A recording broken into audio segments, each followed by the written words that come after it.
Indo-British Advanced Pain Clinic, Noppimayam Surgery Duram. For appointments 9155515563.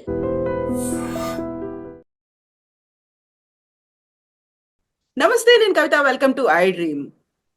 Formula E car racing కి సంబంధించి మాజీ మంత్రి, ప్రస్తుతం ఎమ్మెల్యే కేటీఆర్ మీద ఏసీబీ ఎఫ్ఐఆర్ నమోదు చేసింది. 4 సెక్షన్ల కింద యాంటీ కరప్షన్ యాక్ట్ కింద ఎఫ్ఐఆర్ లో A1 గా కేటీఆర్ పేరును పెట్టారు. మొత్తంగా 10 పేజీల ఎఫ్ఐఆర్ ని ఏసీబీ నమోదు చేసింది. కేటీఆర్ అరెస్ట్ ఖచ్చితమేనా? ఎప్పుడు జరుగుతుంది? అసలు ఆ సెక్షన్లు ఏం చెప్తున్నాయి? మనతో పాటుగా ఉన్నారు హైకోర్టు అడ్వకేట్ శ్రీకాంత్ చింతల గారు. హలో అండి శ్రీకాంత్ గారు. హలో కవిత గారు. సో ఇప్పుడు 4 సెక్షన్ల కింద కేసు నమోదు చేశారు. అందులో ప్రధానంగా 13(1A), 13(2) కనిపిస్తోంది. At the same time 409 and 120B. ఈ 4 సెక్షన్లు ఏం చెప్తున్నాయి? సెక్షన్ 13 వచ్చేసి సెక్షన్ 13(1A) కింద పెట్టారు కదా, prevention of corruption act. So అందులో ఏంటి అంటే, ఎనీ పబ్లిక్ సర్వెంట్ తన ఎనీ గెయిన్ కోసం, లేకుంటే అతని అథారిటీ అండర్ లో ఎటువంటి ఆర్డర్స్ చేసి ఉండి కరప్షన్ కి పాల్పడినాడు అని చెప్పేసి ఉంటే, ఆరోపణలు ఉంటే సెక్షన్ 13(1A) మామూలుగా పెడతారండి. లాంగ్వేజ్ వచ్చేసి అంటే అతని కోసం, అతని స్వలాభం కోసం కానీ, లేదా ఇంకొకరికి లాభం చేయడానికి కానీ, లేదా ఒక వ్యక్తికి లేకుంటే గవర్నమెంట్ కి నష్టం కలిగించే ఏ పనైనా చేసి ఉంటే అది 13(1A) కింద, ప్రివెన్షన్ ఆఫ్ కరప్షన్ యాక్ట్ కింద ప్రాసిక్యూట్ చేస్తారండి. 13(2) ఏంటి అంటే పనిష్మెంట్ డిఫైన్ చేస్తుంది బేసిక్ గా. సో అందులో అప్ టు 10 years వరకు పనిష్మెంట్ ఉంటుంది. సో అండ్ 409 అండ్ ఇది వచ్చేసి క్రిమినల్ బ్రీచ్ ఆఫ్ ట్రస్ట్ అంటాము. 409 IPC. సో క్రిమినల్ ఓల్డ్ కాబట్టి, ఆ టైంలో జరిగిన ఆఫెన్స్ కాబట్టి, though it is reported now 409 IPC, కొత్త అంటే BNS కాకుండా 409 IPC and 120B is criminal conspiracy. And 120B కూడా క్రిమినల్ కాన్స్పిరసీ కింద. yes, it is criminal conspiracy. So ఇది అంటే దీనికి సంబంధించి కంప్లైంట్ చూస్తే, అంటే ఎఫ్ఐఆర్ కాపీ చూస్తే, అందులో ఈ నోట్ పుటప్ చేసిన డేట్స్ అవన్నీ కూడా రీసెంట్ డేట్స్ లాగే కనిపిస్తున్నాయి. Original proceedings date, original complaint received is also 18/10/2024 October లో. So very recent complaint. That to మనకు I think subject to correction. Next season ఇక్కడ జరగవలసిన, హైదరాబాద్ లో జరగాల్సిన సీజన్ క్యాన్సిల్ అయింది అనుకుంటాను కదా. అవును, సెకండ్ సీజన్ జరగాల్సి ఉండే, సెకండ్ ఇయర్ కన్సిక్యూటివ్ గా గవర్నమెంట్ చేంజ్ అయిన తర్వాత క్యాన్సిల్ చేశారు. క్యాన్సిల్ చేశారు. అవకతవకలు జరిగాయి అని. యాక్చువల్ గా ఇలాంటి కేసుల్లో ఏం జరుగుతుందండి? 55 కోట్లని ఆయన డైరెక్ట్ గా ట్రాన్స్ఫర్ చేశారు వితౌట్ క్యాబినెట్ అప్రూవల్ కావచ్చు. HMDA డైరెక్ట్ గా అందులో ఇన్వాల్వ్ అయ్యిందని A2 గా IAS ఆఫీసర్ అరవింద్ కుమార్ పేరు పెట్టారు. HMDA చీఫ్ ఇంజనీర్ పేరు A3 గా యాడ్ చేశారు ఇందులో. అవును. అంటే జనరల్ గా ఇట్లాంటి గవర్నమెంట్ లో ఏం చేస్తున్నారంటే, ఎవరైతే గవర్నమెంట్స్ లో మినిస్టర్స్ ఉంటారు, ఎనీ పర్సన్ ఇన్ అథారిటీ ఏం చేస్తుంటారంటే, ముందుగా ఫైనాన్షియల్ ఎమర్జెన్సీస్, ఎక్స్టెంజెన్సీస్ ఉంటే ముందుగా ట్రాన్స్ఫర్ చేయండి అని ఓరల్ ఆర్డర్స్ ఇస్తూ ఉంటారు, which is of course strictly legally speaking is impermissible. అలా చేయకూడదు. కానీ జనరల్ గా సాధారణంగా చేస్తూ ఉంటారు, చేసి తర్వాత రాటిఫై చేసుకుంటూ ఉంటారు అట్లాంటి decisions. So later point in టైంలో ఇది సో అండ్ సో ఇర్రెగ్యులారిటీలో మనం చేసాం అంటే, ప్రొసీజర్ ఆ టైంకి ఫాలో అవ్వలేకపోయాం కాబట్టి అని చెప్పి జస్టిఫై చేసుకుంటూ ఆ డెసిషన్స్ ని రాటిఫై చేసుకుంటూ ఉంటారు. అన్ని దీంట్లో రాటిఫై చేసుకోవడం అనేది కుదరదు, but this is general practice. Okay, ఇప్పుడు కేటీఆర్ అయితే ఒక మాట చెప్తున్నారు, నేను యాంటిసిపేటరీ బెయిల్ కోసం అయితే అప్లై చెయ్యను అనే మాట. సో స్క్వాష్ పిటిషన్ ఇట్లాంటివి ఏమైనా ఉంటాయా? అందులో ఏం జరుగుతుంది? ఏసీబీ ఇమ్మీడియట్ గా చేసే పనులు ఏముంటాయి? ఏసీబీ జనరల్ అంటే ఇప్పుడు ఈ పర్టికులర్ కేసెస్ లో 409 అండ్ 120 ఉన్నాయి కాబట్టి, మోర్ దెన్ 7 years పనిష్మెంట్ ఉంది కాబట్టి, ఐ థింక్ అరెస్టులు చేస్తారని అనుకుంటున్నాను. యాంటిసిపేటరీ బెయిల్ అప్లై చేయను అని మరి కేటీఆర్ గారు ఎటువంటి సందర్భంలో అన్నారో నాకు తెలియదు. Maybe he wants to take it in a political way, but arrest అయ్యే ఆస్కారం అయితే ఖచ్చితంగా ఉంది కవిత గారు. సో ఎప్పుడు చేస్తారు? యూజువల్ గా ఈ మధ్య కాలంలో చూస్తున్నవన్నీ వీకెండ్ కేసెస్ అవుతున్నాయి. ఈవెన్ హైడ్రా కావచ్చు, ఈ వెరీ రీసెంట్ గా అల్లు అర్జున్ కేసు కావచ్చు, ఎఫ్ఐఆర్ నమోదైంది కూడా థర్స్డే, ఫ్రైడే అవ్వచ్చు అనేటువంటి ఈ వార్తలు అయితే వినిపిస్తున్నాయి కదా. అవును అవును అంటే ఇలాంటివి ఎట్లా ఉంటది అంటే అండి, ఒక ప్రిన్సిపల్ ఆఫ్ లా ఒకటి ఉందండి కవిత ఉమ్, గారు. అదేంటి అంటే ప్రజాస్వామ్యంలో ఒక వ్యవస్థ, అంటే ప్రజాస్వామ్యంలో ఒక పని కానీ, లేదంటే ప్రభుత్వ తీరు కానీ ఫెయిర్ గా ఉండాలి, ట్రాన్స్పరెంట్ గా ఉండాలి. ఉమ్, కానీ అంతటితో సరిపోదు. చాలా మంది అనుకుంటారు ఫెయిర్ అండ్ ట్రాన్స్పరెంట్ గా ఉండాలని అనుకుంటారు, కానీ అంతటితో సరిపోదు. అది ప్రజాస్వామ్య విలువలు అక్కడతో ఆగిపోవు, ఫెయిర్ అండ్ ఉమ్, ట్రాన్స్పరెంట్ గా ఉండడంతో ఆగిపోవు. ఫెయిర్ అండ్ ట్రాన్స్పరెంట్ గా మేము ఉన్నాము అనే కాన్ఫిడెన్స్ ని కామన్ మ్యాన్ లో కూడా కలిగించాలి.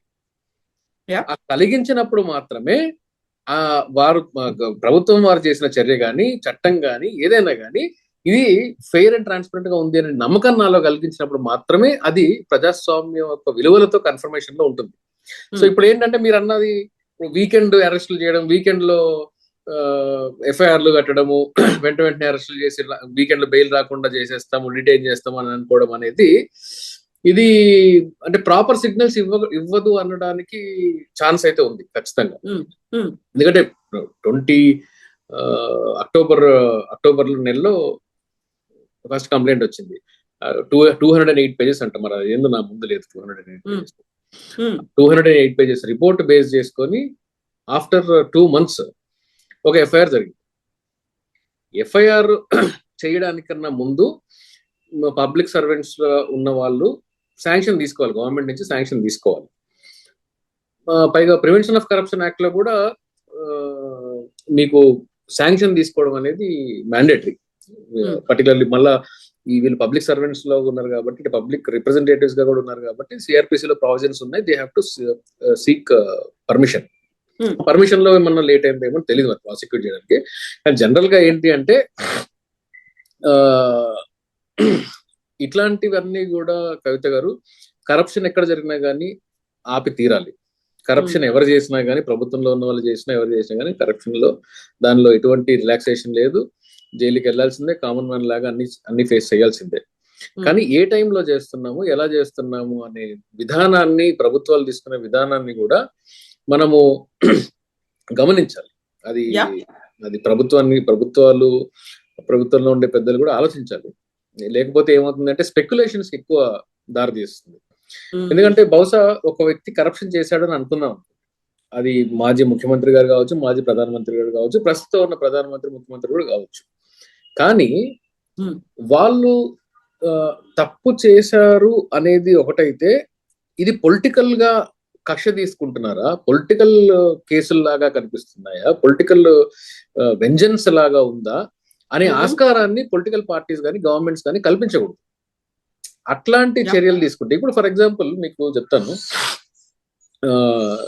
Control and audit general body, CAG అంటారు కదా, కాగ్ రిపోర్ట్, ఏజీ రిపోర్ట్ అది. అయితే వీళ్ళు దేశంలో ఉండే ఆర్థిక వ్యవస్థకి వాటిని బ్యాలెన్స్ చేయడానికి, అంటే ట్రాన్స్పరెన్సీ మెయింటైన్ చేయడానికి ఇది ఒక one of the back bone అవుతుంది అని చెప్పేసి అప్పట్లోనే కాన్స్టిట్యూంట్ అసెంబ్లీ టైంలోనే రాజ్యాంగ నిర్మాతలు దాని గురించి అభిప్రాయపడ్డారు. కానీ రీసెంట్ వరకు కూడా అది ఒక డెడ్ బాడీ లాగా ఉండేది, ఒక ఆర్గాన్, ఒక డెమోక్రటిక్ సిస్టమ్ లో ఒక డెడ్ ఆర్గాన్ లాగా ఉండేది. కానీ ఎప్పుడైతే ప్రొయాక్టివ్ గా పనిచేయడం స్టార్ట్ చేసి చాలా స్కామ్లు కూడా బయటకు రావడం చూసాం.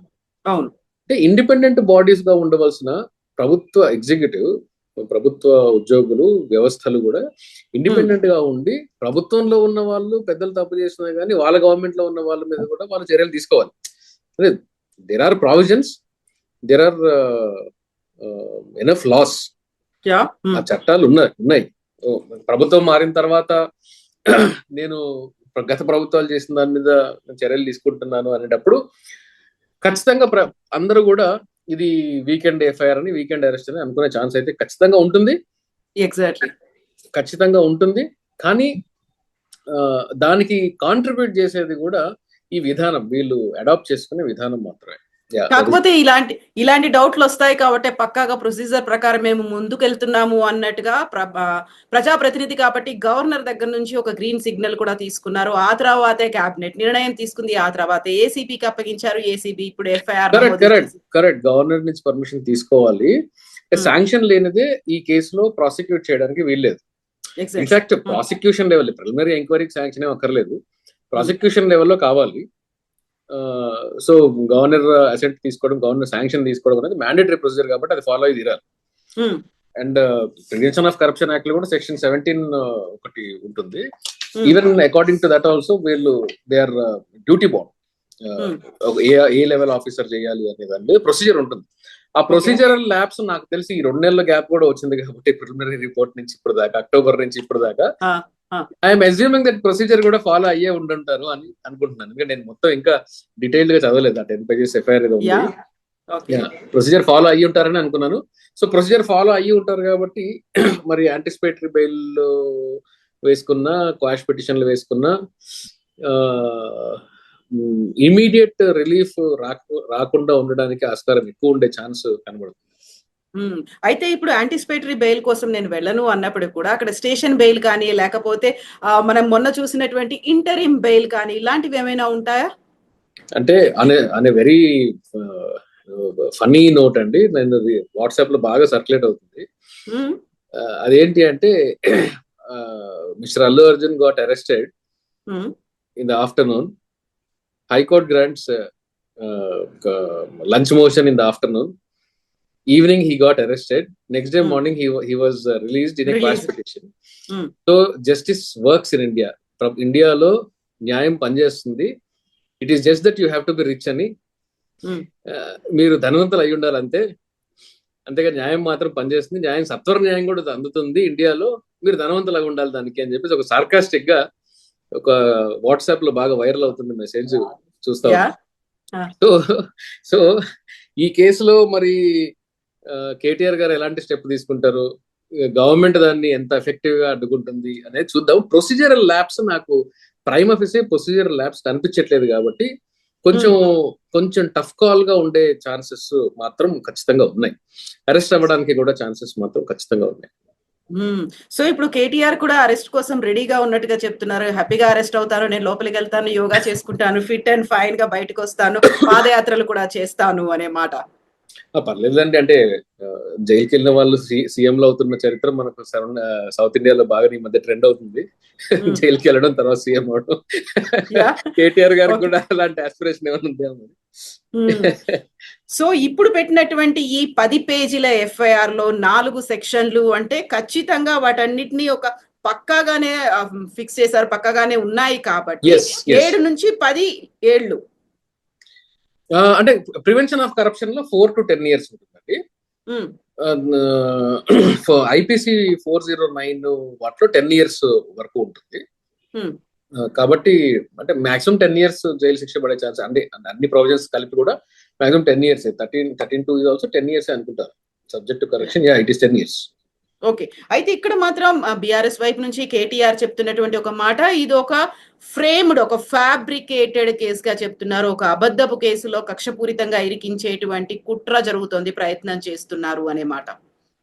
అంటే నేను అదే చెప్తున్నా, గవర్నమెంట్ లో ప్రొసీజరల్ ల్యాబ్స్ లో అయ్యి ప్రొసీజర్ ఫాలో అవ్వకుండా ప్రొసీజర్ ఫాలో అవ్వకుండా ఫైనాన్షియల్ గ్రాంట్స్ చేయడం ఏం కొత్త ఏం కాదు. ఏం చేస్తారంటే సాధారణంగా తర్వాత దానికి కావాల్సిన అప్రూవల్స్ అన్ని చేసుకుంటూ ఉంటారు. అంటే ప్రభుత్వం మాదే కాబట్టి అన్ని చేసుకుంటూ ఉంటారు. అది తప్పు కూడా. ఐఎమ్ నాట్ ఎంకరేజింగ్ దట్, అది తప్పు కూడా. కాబట్టి వాళ్ళ ప్రభుత్వం ఉంటే ఇది బయటకు కూడా వచ్చేది కాదు, ఈ ప్రొసీజర్ ల్యాబ్స్ కూడా బయటకు వచ్చేది కాదు. So crime as such prove అవ్వడానికి ఆస్కారాలు తక్కువ ఉన్నప్పటికీ ప్రొసీజరల్ ల్యాబ్స్ అనేది డాక్యుమెంటెడ్ రికార్డ్ కాబట్టి ప్రొసీజరల్ ల్యాబ్స్ మాత్రం మనకు ప్రైమ్ ఆఫీసే కనిపిస్తున్నట్టే ఉంది. ఎఫ్ఐఆర్ చూస్తే నిజాలు ఏంటి అనేది మరి ప్రాసిక్యూషన్ లో ప్రాసిక్యూషన్ వాళ్ళు కోర్టులో దాన్ని రుజువు చేయాల్సి ఉంటుంది. యాజ్ ఆఫ్ నౌ అయితే హెచ్ఎండిఏ అగ్రిమెంట్ లో లేకుండా అది ఒక స్టాట్యుటరీ బాడీ, ట్రైపార్టీ అగ్రిమెంట్ ఒకటి జరిగింది. ఆ ట్రైపార్టీ అగ్రిమెంట్ హెచ్ఎండిఏ పార్టీ కాదు, పార్టీ కాకుండా కూడా హెచ్ఎండిఏ నుంచి 50 కోట్లు 55 కోట్లు ఇచ్చారు అనేది ఒక అలిగేషన్. సో వాళ్ళ పార్టీ కాకుండా ఎలా ఇచ్చారు? దేర్ ఇస్ నో గవర్నమెంట్ నుంచి ఫైనాన్స్ డిపార్ట్మెంట్ లో శాంక్షన్ లేదు, అప్రూవల్ లేదు. మీరు ఎలా ఇచ్చారు, ఎక్కడి నుంచి ఇచ్చారు అనేది ఒక క్వశ్చన్. ఎవరు చెప్తే ఇచ్చారు? కన్సర్న్ మినిస్టర్ చెప్తే ఇచ్చాము అనేది వాళ్ళు చెప్తున్న వర్షన్. దానికి సంబంధించి ప్రాపర్ ప్రొసీజర్ లేదనేది పోలీస్ వారు అంటే ఏసీబీ వారు చెప్పిన ఎఫ్ఐఆర్ మొత్తం సారాంశం అది. ప్రొసీజర్ ల్యాబ్స్ గవర్నమెంట్ ఉండుంటే, నేను మళ్ళీ చెప్తున్నాను, గవర్నమెంట్ ఉండుంటే వాళ్ళ గవర్నమెంట్ బీఆర్ఎస్ గవర్నమెంట్ కంటిన్యూ అయ్యి ఉంటే దీని తర్వాత రాటిఫై చేసుకుని ఉంటే వాళ్ళు బహుశా. అంతే జరుగుండేది, మాక్సిమం అంతే జరుగుండేది. ఇప్పుడు గవర్నమెంట్ మారింది కాబట్టి వాళ్ళు రాటిఫై చేసుకోలేదు. అంటే గవర్నమెంట్ రాటిఫై చేసుకోకపోయినా కానీ వాళ్ళ గవర్నమెంటే ఉండి ఇది బయటకు కూడా వచ్చిండేది కాదు బహుశా. సో ఏం జరుగుతుంది అనేది మనకి కొన్ని గంటల్లో తేలబోతుంది, అంతే కదా? మాక్సిమం ఏంటి అంటే ఇవాళ థర్స్డే కాబట్టి రేపు సాయంత్రానికి ఏమైనా అరెస్ట్ చేస్తారేమో నేను అనుకుంటున్నాను. అంటే జనరల్ గా వీళ్ళ బిహేవియర్ ట్రెండ్స్ మనకు తెలుసు కాబట్టి మోస్ట్ లైక్లీ రేపు సాయంత్రానికి ఏమైనా అరెస్ట్ చేస్తారేమో. అంటే రేపు సాయంత్రానికి స్టెప్ ఏమన్నా వేస్తారేమో అని చెప్పేసి అనుకుంటున్నాను. మరి అరెస్ట్ చేస్తారా లేదా అనేది ప్రతి కేసులో అరెస్ట్ అనేది మ్యాండేటరీ కాదండి. అది చాలా మంది ఏంటంటే కేటీఆర్ గారి మీద ఆరోపణలు ఉన్నాయి కదా, ఆయన అరెస్ట్ చేశారంటే అరెస్ట్ చేయడం అనేది మ్యాండేటరీ ఏం కాదు. అరెస్ట్ ఎప్పుడు చేయాలి? ఈవెన్ 7 ఏళ్ల కన్నా ఎక్కువ శిక్ష ఉండి 10 ఏళ్ల శిక్ష ఉన్న దాంట్లో కూడా కోర్టు ఒకవేళ లేదు అరెస్ట్ కి ప్రాపర్ గ్రౌండ్స్ ఏం లేదు, వెరీ మచ్ ఉన్నాడు, ఆయన ఉన్నారు ఇక్కడే, ఆయన బాండ్స్ పెడతారు, పర్సనల్ సెక్యూరిటీ ఇస్తారు, ఇండియా దాటి వెళ్లాల్సిన అవసరం లేదు, ఇలాంటి కండిషన్స్ ఇంపోజ్ చేసుకోవచ్చు. స్టేట్ దాటి వెళ్లాల్సిన అవసరం లేదండి. అరెస్ట్ అనేది మ్యాండేటరీ కాదు, అరెస్ట్ చేయొద్దు అని నేను చెప్పాను. ఏమంటానంటే అరెస్ట్ అనేది అన్ని వేళలా మ్యాండేటరీ కాదు. ఇప్పుడు ఆయన బయట ఉంటే ఎవిడెన్స్ ట్యాంపర్ చేస్తారు అంటే ప్రభుత్వం మరి వీళ్ళది ఉన్నప్పుడు, వేరే ప్రభుత్వం ఉన్నప్పుడు వాళ్ళు ఎలా ఎవిడెన్స్ ట్యాంపర్ చేస్తారు? జనరల్ గా ఏంటంటే పోలీస్ వాళ్ళు, ఏసీబీ వాళ్ళైనా ఎవరైనా ఏంటంటే వాళ్ళ గ్రౌండ్స్ ఏముంటాయంటే బెయిల్ నిరాకరించడానికి కూడా గ్రౌండ్స్ ఏముంటాయంటే ఈ వ్యక్తి బయట ఉంటే పారిపోతారు, లేదంటే విట్నెస్ ని ప్రలోభ పెడతారు, లేదా ఎవిడెన్స్ ట్యాంపర్ చేస్తారు. ఇలాంటివి స్టాండర్డ్ గా ఒక టెంప్లెట్ లాగా ప్రాసిక్యూషన్ వాళ్ళు వేస్తూ ఉంటారు. కానీ దాన్ని సబ్స్టాన్షియేట్ చేసుకోగలగాలి, ఎలాగా హౌ అనేది చేసుకోగలగాలి. అది కోర్టు ఒకవేళ పరిగణించకపోతే అరెస్ట్ రిమాండ్ అనేటివి జరగకుండా ఉండడానికి కూడా ఆస్కారం ఉంటుంది. కాబట్టి ఇన్వెస్టిగేషన్ ని కోఆపరేట్ చేస్తూ అరెస్ట్ ఏం లేకుండా ఇన్వెస్టిగేట్ చేస్తారా అనేది మనము పోలీసు ఏసీబీ వాళ్ళు ఎలా స్టెప్స్ తీసుకుంటారు అనే దాని మీద మనం వేసి చూడాలి తప్ప స్ట్రిక్ట్లీ లీగల్లీ స్పీకింగ్ అన్ని కేసుల్లో అరెస్ట్ అవసరం లేదు. అన్ని కేసుల్లో కొన్ని కేసుల్లో అరెస్ట్ అవసరం ఉంటుంది, అవసరం ఉన్న దగ్గర చేయాలి. జడ్జి గారి ముందుకు అరెస్ట్ చేసి తీసుకెళ్ళినప్పుడు మరి రిమాండ్ చేస్తారా లేదని జడ్జి గారి డిస్కషన్ ఉంటుంది. లేకపోతే 14 రోజుల రిమాండ్ అనేది ఉంటుంది. అదే చెప్తున్నానండి. ఇది ఎక్కడో అంటే టాపిక్ వచ్చింది కూడా చెప్తున్నాను కవిత గారు. అరెస్ట్ చేయాలి అనేది మనకు మ్యాండేటరీగా ఉండకూడదు. జైల్ అనేది ఎక్సెప్షన్, బెయిల్ అనేది రూల్. అంటే అరెస్ట్ అయిన తర్వాత బెయిల్ రూల్ అని కాదు, అరెస్ట్ కన్నా ముందు కూడా అరెస్ట్ చేయవలసిన అవసరం ఉందా లేదా అని జుడిషియస్ అప్లికేషన్ ఆఫ్ మైండ్ ఉండాలి. సో అక్కడ దాకా న్యాయం అందరికీ అలాగే పనిచేయాలి అని చెప్పేసి నేను కోరుకుంటాను. ఎందుకంటే ఒకరికి ఒక న్యాయం ఇంకో న్యాయం కాదు కాబట్టి I will expect for equal treatment before law. Yes Srikanth గారు, థ్యాంక్ యూ సో మచ్ అండి. విల్ టాక్ మోర్ ఫర్దర్ గా జరిగేటువంటి డెవలప్మెంట్స్. yes definitely. ఎఫ్ఐఆర్ కూడా చాలా 10 పేజ్ ఎఫ్ఐఆర్ కూడా చాలా. అవును, ఎగ్జాక్ట్లీ. ఈ 200 ఆడ్ పేజెస్ రిపోర్ట్ ఏంటో కూడా మరి యాక్సెస్ దొరికితే అది తెచ్చుకొని చూడాలి. It is thank you so much Srikanth. Thank you అండి. Thank you. Thank you.